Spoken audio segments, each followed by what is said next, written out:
बिस्मिल्लाहिर्रहमानिर्रहीम। अस्सलाम वालेकुम। आप देख रहे हैं program news today with Tanzeela Mazhar. Program में आपको खुशामदीद कहेंगे। पाकिस्तान को एटमी ताकत बनाने वाले पाकिस्तान के मोहसिन डॉक्टर अब्दुल कदीर ख़ान आज जहान फ़ानी से रुखसत हो गए। पाकिस्तान आज एक सुपर पावर है, इस्लामी दुनिया का वाहिद एटमी मुल्क है और डॉक्टर अब्दुल कदीर ख़ान का हमारे ऊपर एहसान है जिसकी वजह से आज हम पूरी दुनिया में इतने मजबूत हैं। जो पाकिस्तान का मुकाम है, जो पाकिस्तान की अहमियत है और पाकिस्तान जैसे दुश्मनों को हमेशा मुंह तोड़ जवाब देता है, वो सारा इसी वजह से है कि पाकिस्तान एक सुपर पावर है, एटमी ताकत है। और पाकिस्तान के जौहरी प्रोग्राम के बानी थे डॉक्टर अब्दुल कदीर ख़ान। उनकी खिदमात के लिए आज सारा दिन आपने देखा सोशल मीडिया पे, मीडिया पे तमाम नामवर शख्सियात, सदर मुमलिकत, वज़ीर आज़म, सभी ने उनको खराज तहसीन पेश किया।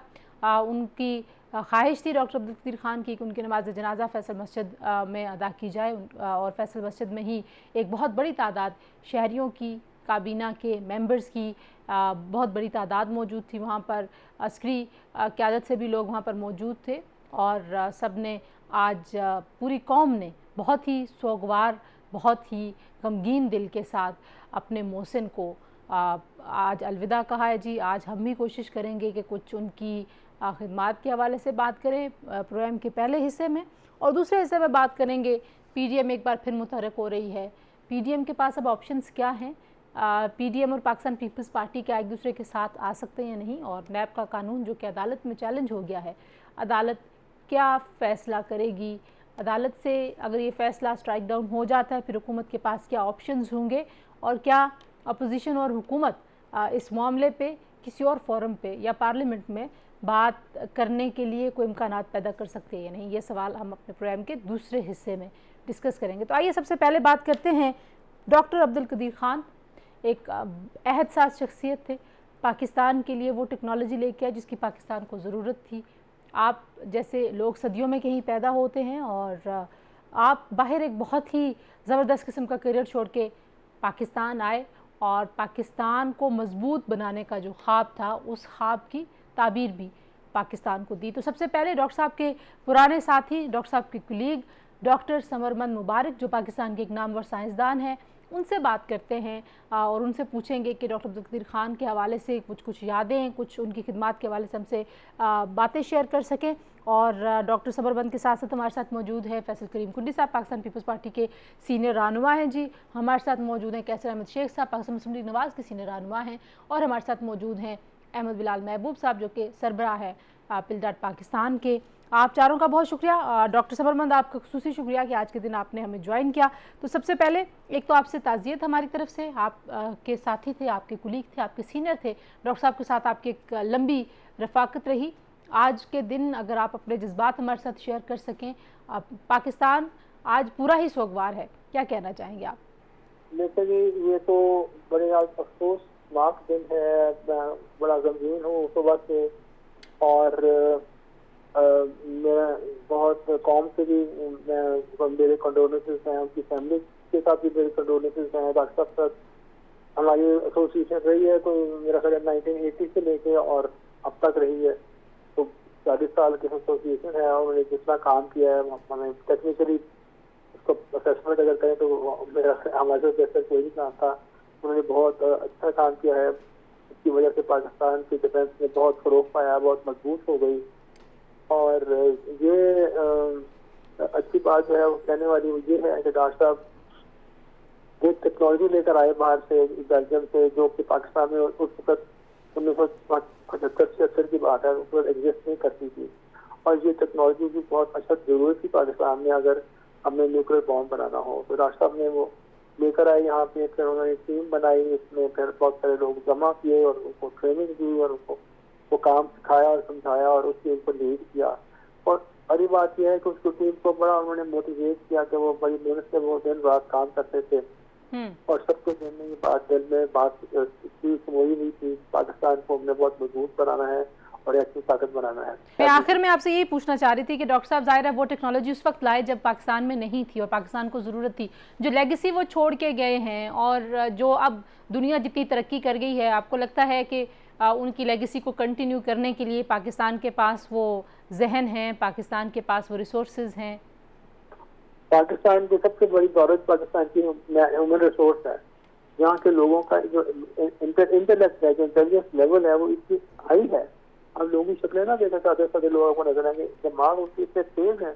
और ये लोग हैं, ये अलावा से हमारा मुल्क इतना अमीर मुल्क नहीं है, इतने रिसोर्सेज हमारे पास नहीं है। उसके बावजूद ये हाईएस्ट टेक्नोलॉजी हमने एटम बम बना लिए, क्रूज मिसाइल बना ली, JF-17 जेट फाइटर्स बना लिए, टैंक बना, ये कैसे बना रही है? ये इतने लिमिटेड रिसोर्सेज से, रिसोर्सेज हमारे लिमिटेड है, लेकिन जहन हमारे अल्लाह ताला ने बच्चों को, लोगों को जो दिए हैं, वो कमाल के दिए। ये हमारी वेल्थ, एक्चुअली ये वेल्थ है। तो इसको लेकर डॉक्टर साहब ने यूज किया, हर चीज यहीं पर बनाई, हर इदारे में, डिफेंस का हमारे तीनों इदारे, सब ने हर काम में किया। वो किसी से मदद नहीं ली, तो मदद इसमें काम नहीं, वो करता भी नहीं। पाकिस्तान के सारे हमारे साथ दुश्मन नहीं कर सकते हैं, रिस्ट्रिक्शन भी लगाते हैं, सैंक्शन भी लगाते हैं। तो ये काम उसके बावजूद यहाँ पे तो इसलिए हो गया कि इस जमीन मैन पावर ने हर चीज यहाँ पे खुद बना कर और वो खुद इम्प्लीमेंट की, और इसीलिए कम कीमत पे काम हो गया। ये अगर हम खरीद के चीजें करते तो हमारे पास इतने रिसोर्सेज तो थे ही नहीं, हम ये काम कर सकते हैं। तो ये सब इंटरनेशनल हुआ। तो ये हमारी खुशकिस्मती है, और डॉक्टर साहब को इस तरह के ये लोग मिल गए, ये ही was in the right place at the right time to do the right job. Thank you doctor साहब, आपकी भी बड़ी खिदमत हैं। आपका भी बहुत शुक्रिया, आपने पाकिस्तान के लिए जो कुछ किया। तो हमारे साथ जो मेहमान हैं उनसे भी उनके तासुरात जान लेते हैं जी, और फिर हम अगले सेगमेंट में अपने मौजू की तरफ आ जाएंगे, जो सियासी सूरत हाल पर हमने बात करनी है। तो पहले कुंडी साहब, अगर आपसे मैं पूछना चाहूँ, डॉक्टर अब्दुल कदीर खान जो हैं वो जो उनकी खिदमत रही पाकिस्तान के लिए, कुछ कहना चाहेंगे आज उनकी राहलत पे? बिस्मिल्लाहिर्रहमानिर्रहीम। देखें, मैं पूरी कौम के साथ जो कौम के जज्बात हैं और उसकी फैमिली के साथ जो है वो उनके गम में बराबर के शरीक हैं। डॉक्टर कदीर खान की जो खिदमत है पाकिस्तान के लिए, वो किससे ढकी छुपी नहीं है। और आज दोबारा पूरे दिन आपके तवज्जो से तमाम मीडिया चैनल्स पे जिस तरीके से उनकी खिदमत का जिक्र किया गया, वो सबके सामने है। आज अगर हम पाकिस्तान जो है इस वक्त अगर सुपर पावर है, या हम अपने दुश्मनों को जो है वो करते हैं, धमकियाँ देते हैं, या कोई पाकिस्तान को गैर दिल से नहीं देखता, तो वो डॉक्टर कदीर खान की खिदमत कर रहे हैं। लेकिन बाद में अगर आप देखें जो मुशर्रफ दौर में उनके साथ हुआ, और आज तो ये चाहिए था, क्योंकि आज ऐसी बात नहीं करनी चाहिए, लेकिन आज चाहिए था कि हमारे मुल्क के सदर या वज़ीर आज़म उनके आखिरी रसूमात में जो है जो जनाजा था उसमें शिरकत करते हैं। लेकिन अनफॉर्चुनेटली उन्होंने जो है अपने माजी की तरह इस उनके जो है जनाजे में या उसमें शिरकत नहीं की। कोई नई बात भी नहीं है, क्योंकि इस तरीके से अगर आप देखें कि हमारे कश्मीरी रहनुमा जो पिछले दिनों उनकी वो उसमें भी उनकी शिरकत नहीं थी, तो मतलब है कि ये चीज़ें नोट की जाती हैं कौम की तरफ से, लोगों की तरफ से जो आपके कौम के लिए खिदमत कर रहे हैं, कि कल उनको किस उससे नज़र से या उसको किस उससे देखा जाएगा। लेकिन वोट एवर जो भी है, मैं ये भी समझता हूँ कि आज उनको जो है जो उनकी विल थी, जो उनके जो है उन्होंने विल लिखी हुई थी कि मुझे फैसल मस्जिद के लॉन में जो है वो सुपुर्द खाक किया जाए, तो मैं समझता हूँ कि हुकूमत को चाहिए था कि वो वहाँ पर नहीं करते, लेकिन वो भी नहीं हो सका। बड़ा अफसोस बात है। लेकिन उनकी खिदमत जो है वो पाकिस्तान की आवाम कभी नहीं भुला सकती, जब तक पाकिस्तान इंशाल्लाह कायम दायम है। डॉक्टर कदीर खान की खिदमत हमारी दिफाई उसमें कभी भी नहीं भुलाई जा सकती। सही। कैसर शेख साहब, आपसे भी मैं आपके जज्बात जानूंगी, फिर बिलाल साहब की तरफ जाएंगे। बिस्मिल्लाहिर्रहमानिर्रहीम। पाकिस्तान के लिए एक बहुत बड़ा नुकसान है एक एटमी साइंसदान जिसने मुल्क को एटम बम के लिए टेक्नोलॉजी दी, और उसमें उनका बहुत बड़ा रोल है। उनका आज इंतकाल हो गया, और पाकिस्तान का जो डिफेंस मजबूत हुआ वो इस वजह से कि हम एक आज 7वीं दुनिया की एटमी कुव्वत है। डॉक्टर अब्दुल कदीर साहब से मेरा ज़ाती भी तल्लक रहा, क्योंकि वो हमारे अंजुमन इस्लामिया, चनियोट अंजुमन इस्लामिया के फंक्शंस में और उनके तकारीब में अक्सर तशरीफ़ लाया करते थे। हमारे मरहूम बुज़ुर्ग SM फ़ारूक साहब उनके बिल्कुल बड़े देरीना साथी थे, और उनका भी इस टेक्नोलॉजी के लिए जो कुछ वसाइल थे उनमें उनका बहुत बड़ा डॉक्टर कदीर साहब खुद जिक्र किया करते थे कि उनका बड़ा रोल रहा। और चनियोट शेख बिरादरी ने बहुत बड़े उनको कई बार उनके रिसोर्सेज के लिए उनको आइटम्स के मुख्तलिफ चीज़ें जो कि इम्पोर्ट होनी थी उसके लिए भी उनकी मदद की। फिर जनाब SM मुनीर साहब हमारे अंजुमन चनियोट इंजमन इस्लामिया के चेयरमैन, उनका भी उनसे ज़ाती तल्लक था और वो चनियोट तशरीफ़ लाए, डॉक्टर साहब चनियोट तशरीफ़ लाए और इस्लामिया कॉलेज चनियोट के फंक्शन में उन्होंने ख़ास तौर पे शेख बिरादरी से ये कहा कि वो यहाँ पे लड़कियों का एक कॉलेज चनियोट में बनवाएं, जो दीन कॉलेज बना है चनियोट में आज।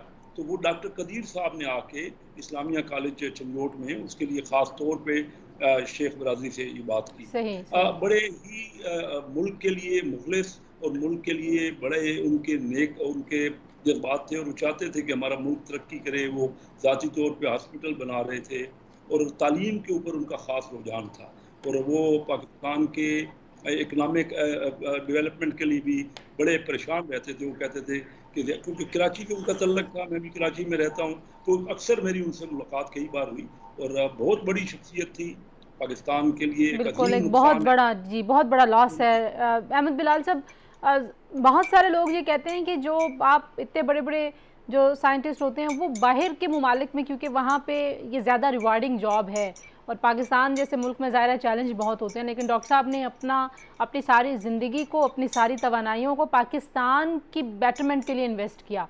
आज दुनिया से चले गए, आप क्या कहना चाहेंगे? दुरुस्त कहा आपने। मैं समझता हूँ कि डॉक्टर अब्दुल कदीर खान साहब ने जिस तरह से अपना एक ल्यूक्रेटिव कैरियर को छोड़ के और एक आराम और आसाइश की ज़िंदगी को छोड़ के और एक स्टेबल कैरियर को छोड़ के उन्होंने पाकिस्तान आने का फ़ैसला किया। पाकिस्तान में आने के बाद भी उनकी ज़िंदगी आसान नहीं हुई। एक तो माली दुश्वारियाँ तो थीं, लेकिन ब्यूरोक्रेटिक चैलेंजेस भी बहुत उन्होंने फेस किए। इसके बावजूद उन्होंने हिम्मत नहीं हारी और मैं समझता हूँ कि ये एक मिसाली, जिसे कहते हैं ना आइडियल महब वतन पाकिस्तानी होने का सबूत दिया। उनसे सबक सीखना चाहिए उन सब लोगों को जिन्होंने जो बाहर से आते हैं कुछ अरसे में दिल बर्दाश्ता होकर फिर वापस जाने के बारे में सोचते हैं।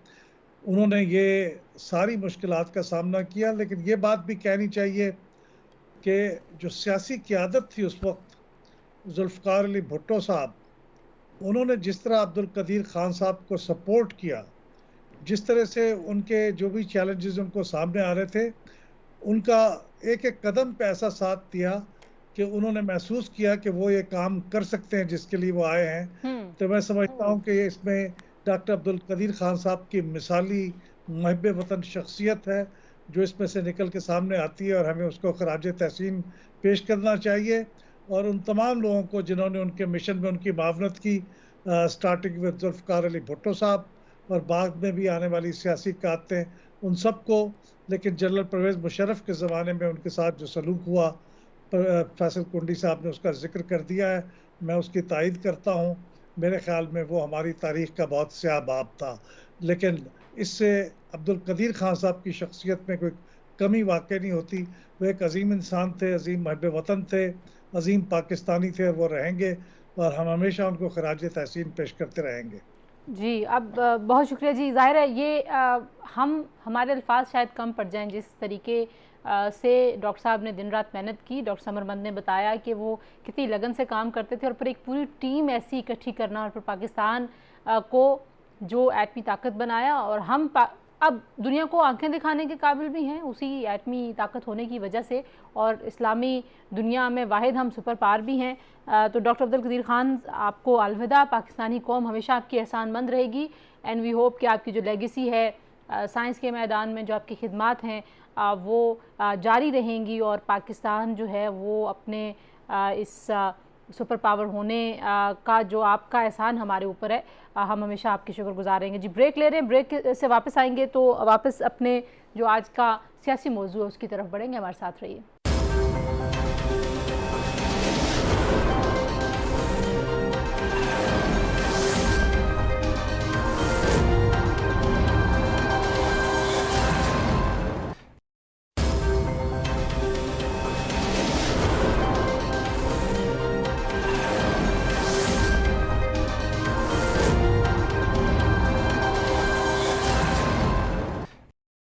जी, प्रोग्राम में एक बार फिर आपको खुशामदीद कहते हैं। और जो आज हम मौजूद डिस्कस करने जा रहे हैं, नैब के कानून को चैलेंज कर दिया गया है और हम अक्सर ये देखते हैं कि जो इस तरह के सियासी फैसले हैं, अदालतें ये कहती रहती हैं कि ये सियासी फैसले सियासी ऐवानों में होने चाहिए, लेकिन फिर भी सियासी जमातों की तरफ से ये तमाम फैसले अदालतों तक जाते हैं और अदालतों के ऊपर एक तरह का बोझ सा पड़ जाता है। तो सबसे पहले अगर मैं अहमद बिलाल महबूब साहब आपसे ही पूछूं कि पाकिस्तान में ये रीत बड़ी पुरानी है, जब भी कभी सियासतदान आपस में बातचीत नहीं कर पाते, कंसेंसस नहीं डेवलप कर पाते, तो फिर अदालतों को ऐसे मामलात में लाया जाता है।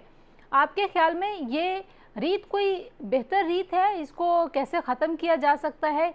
और ये डेडलॉक, कोई ऐसा डेडलॉक आपको नज़र आता है वाकई में कि शायद ऐवान के ऊपर इस पर बात नहीं हो सकती?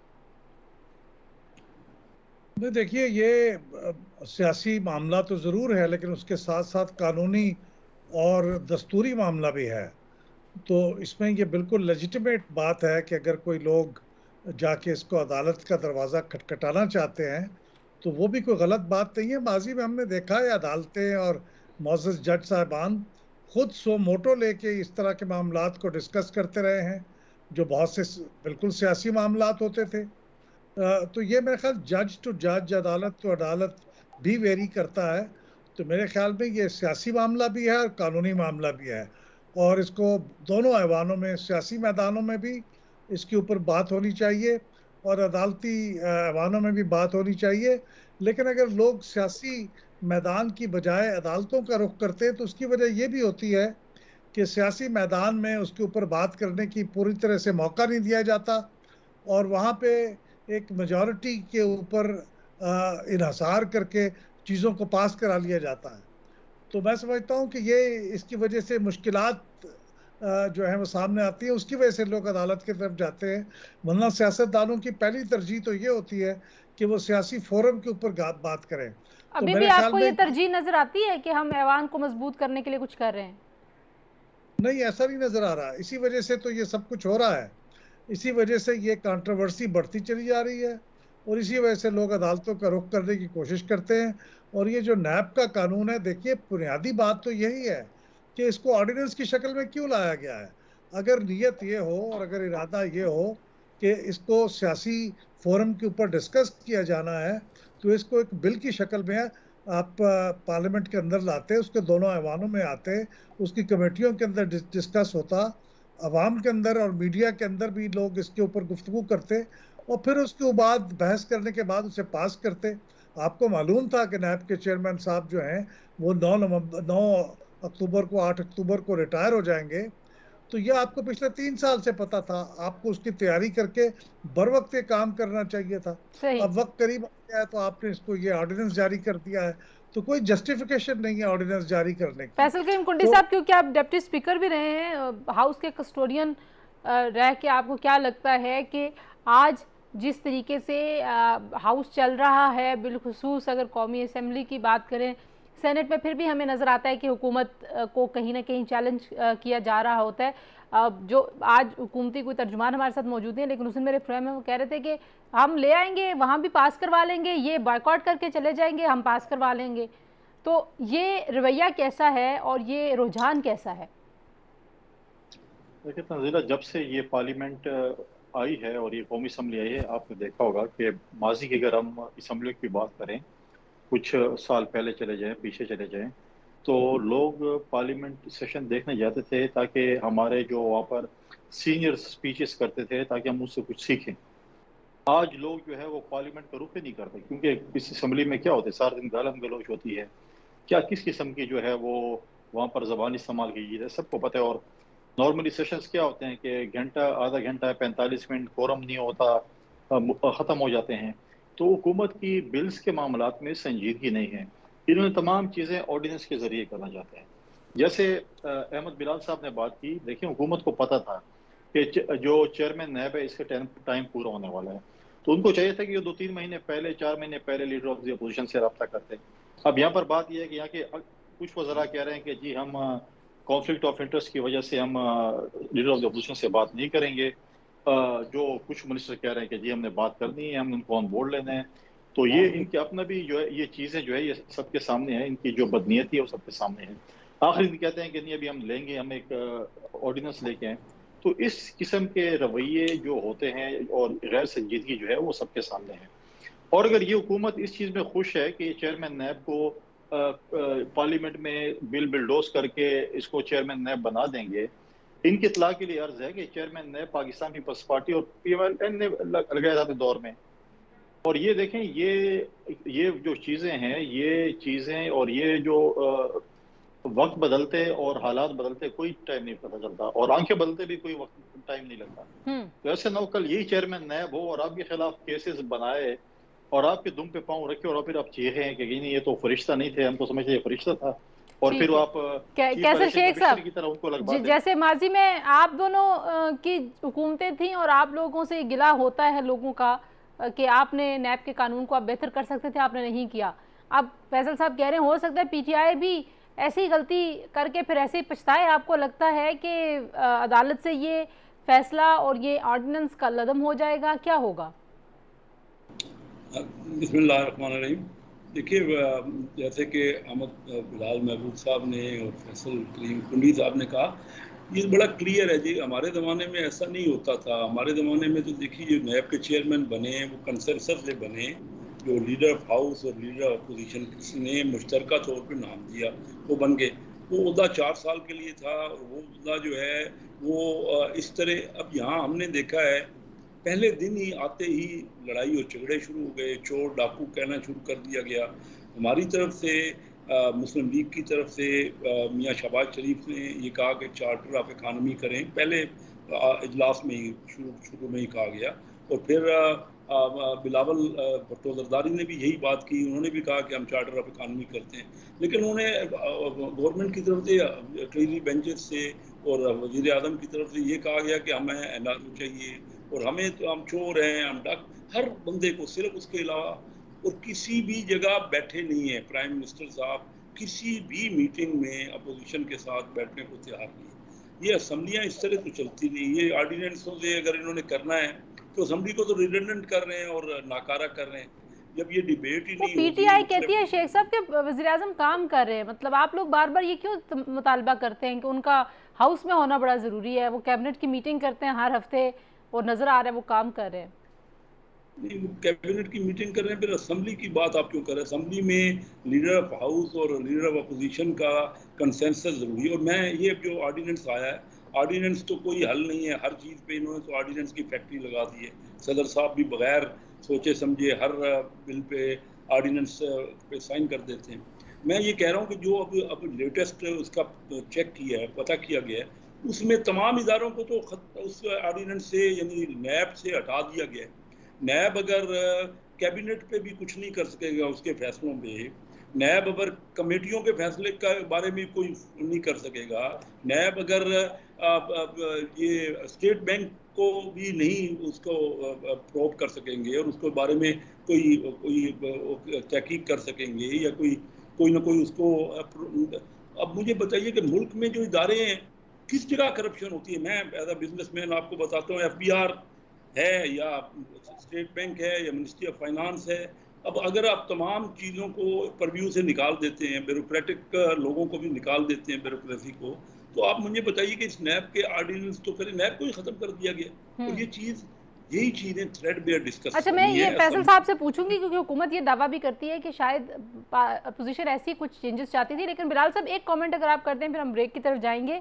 अभी शेख साहब ने भी कहा और फैसल साहब ने भी कहा कि किस तरीके से पार्लियामेंट चलती है। अपोजिशन हमेशा गिला करती है खान साहब खुद नहीं आते किसी भी चीज़ में, और PTI के लोग हमें आके ये कहते हैं कि वो तो कैबिनेट की मीटिंग्स कर रहे हैं, वो काम कर रहे हैं, और वो ऐवान में आते हैं तो वहाँ पे बड़ा जो है वो हल्ला गुल्ला इतना होता है और बदतमीज़ी इतनी होती है कि वो आने ही नहीं चाहते। तो ये आप इसको कैसे देखते हैं? उनका होना ऐवान में कितना ज़रूरी है? देखिए, उनका ऐवान में मुस्तकिल मौजूद रहना और हर रोज़ मौजूद रहना तो शायद प्रैक्टिकल नहीं है, लेकिन अगर वो अपना दफ्तर पार्लियामेंट के अंदर लगा लिया करें और कुछ देर के लिए पार्लियामेंट में बैठ जाया करें। देखिए, उनका एक पूरा चैम्बर है वहाँ पे मौजूद है, पूरा उनका स्टाफ भी वहाँ बैठता है, तो उसकी वजह से एक मैसेज जाएगा उनके वज़रा को भी और बाकी लोगों को कि पार्लियामेंट को अहमियत देनी है। क्योंकि वो नहीं आते हैं तो उसकी वजह से फिर वज़रा भी नहीं आते। कई दफ़ा स्पीकर साहब और चेयरमैन सेनेट इस बात के ऊपर गिला कर चुके हैं कि वो नहीं आते तो सवालों के जवाब भी नहीं दिए जा सकते। तो ये पार्लियामेंट पूरी जो है वो उसको एक लैक ऑफ इम्पोर्टेंस है। तो हम ये नहीं कहते कि वो पूरा दिन वहाँ बैठे रहें, वो आए 1-2 घंटे के लिए आए, और जैसे उन्होंने कहा था, खुद वादा किया था कि बरतानिया को फॉलो करते हुए वो हर हफ्ते या हर 2 हफ्ते बाद सवालों के जवाब खुद देंगे। अगर वही अडॉप्ट कर लें, खुद आके सवालों के जवाब देने की रस्म, तो उससे भी पार्लियामेंट के अंदर उसके वज़रा की तरफ से, सब लोगों की तरफ से उसकी अहमियत बढ़ जाएगी। ठीक है जी, ब्रेक लेते, ब्रेक से वापस आते हैं, गुफ्तगू आगे बढ़ाएंगे, हमारे साथ रहिए।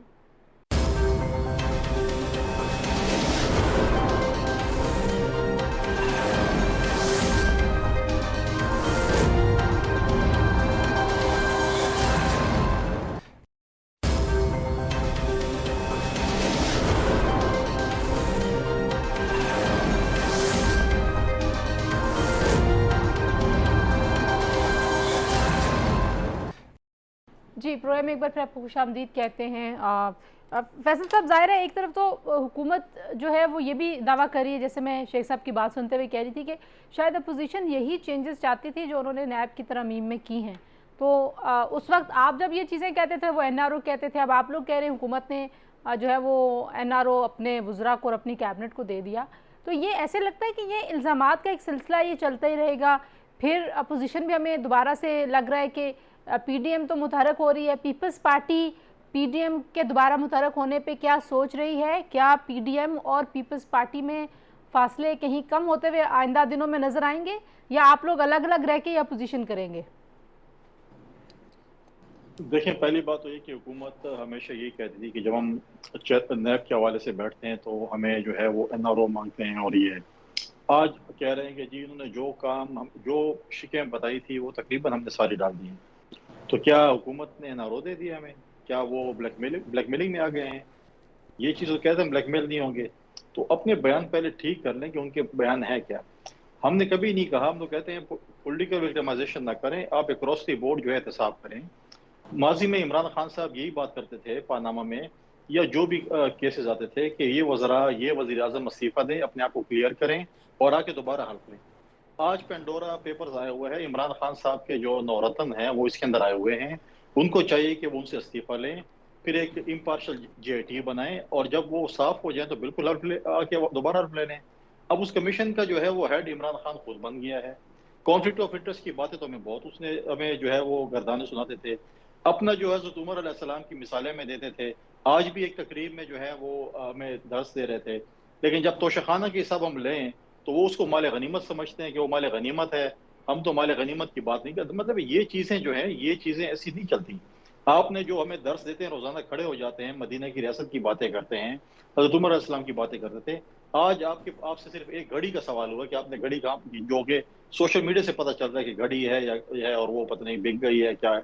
तो ये चीज़ें जो हैं, मतलब है कि आप दें, क्यों आप अब कह रहे हैं कि जी वो स्टेट सीक्रेट है। भैया आप न बताएं आपको किस मुल्क ने क्या चीज़ें दी हैं। लेकिन आपने साहब का 2 वज़ीर आज़म पे केसेस लगाए हुए तोशाखाने के। तोशाखाने का अपना एक सिस्टम है, आप लाएं, वो चीज़ें रखें, उसके ऊपर एक अमाउंट है, वो आप पे करें, आप ले जा सकते हैं। तो तोशाखाना से भी आप चोरी करना चाहते हैं, तो अब आप इस वज़ीर आज़म से क्या करेंगे? अच्छा, लेकिन आप ये भी बता दें कि PDM के लॉन्ग मार्च में पीपल्स पार्टी शामिल होगी नहीं होगी, क्या आप लोग क्या सोच? एक और मैं बात कर लूं कि कल इनके साथ जब ये होगा, फिर कल ये न कहें कि हमारे साथ पॉलिटिकल विक्टिमाइजेशन हो। जहां तक PDM की बात है, PDM का चैप्टर पाकिस्तान पीपल्स पार्टी की तरफ से क्लोज हो चुका है। हम PDM का हिस्सा नहीं है। हमारी दुआएं PDM के साथ। पाकिस्तान पीपल्स पार्टी ने अपोजिशन की अपनी एक तहरीक हमने सिंध में भी रिसेंटली की थी। हम साउथ पंजाब गए हैं, अभी हमारा जो है दोबारा जो है खैबर पख्तूनख्वा और सेंट्रल पंजाब और बलूचिस्तान के विजिट्स हैं, हमने अपने विजिट्स शुरू किए हुए हैं। शेख साहब, फैसल साहब कह रहे हैं कहीं जो है वो अदम एतमाद है, कहीं इस्तीफा है। नून लीग को अभी भी वो ऑफर कर रहे हैं कि आपने हुकूमत को घर भेजना है वाकई में, तो आइए अदम एतमाद की तरीके चलाएं। जी, मैं वो अभी बात करता हूँ, लेकिन पहले थोड़ी सी बात मुझे ये करने दें नैब के बारे में। नैब को जो अब उनकी बारी थी, अपोजिशन ने तो बहुत भुगत लिया। हर एक हमारे लीडर पे नैब के केसेस हो गए और उन पे कोई ये साबित नहीं कर सके। अब बारी है हुकूमत की अकाउंटेबिलिटी करनी। इन्होंने अपने आप को सबसे निकाल दिया। मुल्क में जो भी फाइनेंस मिनिस्टर होते हैं, पहले तो आज तक 25 साल में कौमी असम्बली से सिर्फ चंद महीने के लिए हमारे नवीद कमर साहब को फाइनेंस मिनिस्टर बनाया गया, नहीं तो बाहर से लाए जाते हैं और वो भी अकाउंटेबल नहीं है। अब हफीज शेख साहब कि क्या अकाउंटेबिलिटी करेंगे कि वो फाइनेंस एडवाइजर रहे और फाइनेंस मिनिस्टर रहे और उसके बाद चले गए बाहर बैग उठा के। अब ये मेन काम तो एफबीआर का चेयरमैन, हमारा स्टेट बैंक का गवर्नर और फाइनेंस मिनिस्टर, इन सब में से किसकी अकाउंटेबिलिटी होगी? वो तो हो ही नहीं सकती। जो ऑर्डिनेंस पेश किया जा रहा है उससे इन सबको निकाल दिया और कोई कौमी असम्बली का बंदा या सेनेट का बंदा इनको फाइनेंस मिनिस्टर के लिए मिलता ही नहीं है। जहाँ तक ये तल्लक है, मैं समझता हूँ कि सेनेट में हमारी जो वादे मेजॉरिटी है अपोजिशन की, सबसे पहले तो इसको वो आजमाए ना, वहाँ आजमाया गया जो किया गया नो कॉन्फिडेंस तो चेयरमैन के सेनेट के खिलाफ, वो भी कामयाब नहीं हुआ। वो थोड़े से वोटों से जहाँ के खास तौर पे अपनी पार्टियों के नुमाइंदे होते हैं, वो तो 2 बार हुआ, अभी हुआ तो अभी भी मेजॉरिटी होते हुए। तो आप क्या चाहते हैं, किस तरह करेंगे? मुझे भी तो कोई तरीका बता देना कुंडी साहब। तो क्या होगा शेख साहब, आप करेंगे नाकाम हो जाएंगे? आज तक कभी कोई कामयाब किसी जगह नहीं नाकाम हो गए। हमारे मुल्क में तो नो कॉन्फिडेंस का कल्चर ही नहीं है। हमारा कहाँ है जहाँ पे इस किस्म का सेनेट में जो कुछ हो चुका है, उसके बाद कोई सोच भी सकता है कि नो कॉन्फिडेंस की बात करे? किस तरह करेगा? बिलाल साहब, आप पार्लिमानी सुपरमेसी के ऊपर बड़ा आपने काम किया, सारी जिंदगी आपने इन्वेस्ट किया, तो ये नो कॉन्फिडेंस और ये जो सारी मिथ है, और अक्सर सारी पार्टियां, मैं अक्रॉस द बोर्ड कह रही हूँ, सभी आगे इशारे कुनाए में यही कहते हैं कि हमारे लोग भी हमारे नहीं हैं, इनफैक्ट हमारा कोई कंट्रोल ही नहीं है। तो ये जमहूरियत तो ना हुई ना, फिर क्या हुआ? देखिए, गुजारिश ये है कि ये अब 3 साल से तो ज़्यादा हो गया ना अरसा इनको हुकूमत चलाते, अब 2 साल से कम अरसा रह गया है।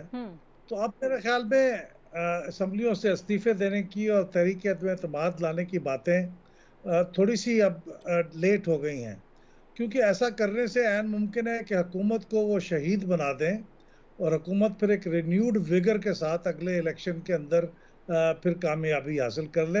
तो ये सियासी मामला है, इसको जिस सियासी जमात का मामला है उसी को फैसला करना चाहिए। मेरे ख्याल में तो अब सियासी जमातों को पूरी तुंदही के साथ अगले इलेक्शन की जो 2023 में स्केड्यूल्ड है उनकी तैयारी करनी चाहिए, और ये अदम एतमाद और लॉन्ग मार्च और इस्तीफे, इन चीज़ों से मेरे ख्याल में अब वो निकल आना चाहिए।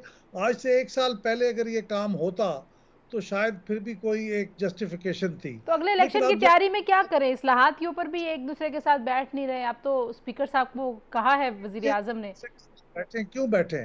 देखिए ना, हर पार्टी का अपना एक पॉइंट ऑफ व्यू है, एक आइडियोलॉजी है, एक मैनिफेस्टो है। पाकिस्तान पीपल्स पार्टी बहुत पुरानी पार्टी है, मुस्लिम लीग अपनी जगह पुरानी पार्टी है, तो इनको हक हासिल है कि अपने अपने मैनिफेस्टो के ऊपर इलेक्शन लड़ें। क्यों हम ये तवक्को करते हैं कि ये इकट्ठे ही बैठे? लाजमन इकट्ठे बैठ के कोई महदूद नकात पे तो इतफाक हो सकता है, लेकिन ये इलेक्टोरल अलायंस तो ना पहले था ना अब होगा। मैं इलेक्टोरल रिफॉर्म्स की बात कर रही हूँ जो हुकूमत ने करनी है, जिसमें इलेक्ट्रॉनिक वोटिंग मशीन है और ये सारे मामला, उसमें मेरे ख्याल में इनके ऊपर इत्तफाक राय है, और जब भी वो बात असम्बली में आएगी तो गालिबन इनका स्टांस कोई एक दूसरे से मुख्तलिफ नहीं होगा मेरे ख्याल में। हालात ऐसे रहे तो फिर अगली हुकूमत के लिए हुकूमत करना संभालना मुश्किल हो जाएगा। फैसल करीम कुंडी साहब, अहमद बिलाल महबूब साहब, कैसर अहमद शेख साहब और डॉक्टर समर अहमद मुबारक इससे पहले सेगमेंट में हमारे साथ मौजूद थे। सारे मेहमानों का बहुत शुक्रिया जी, आपने प्रोग्राम देखा। आज के लिए इतना ही। अपना बहुत सारा ख्याल रखिए। अल्लाह हाफिज़।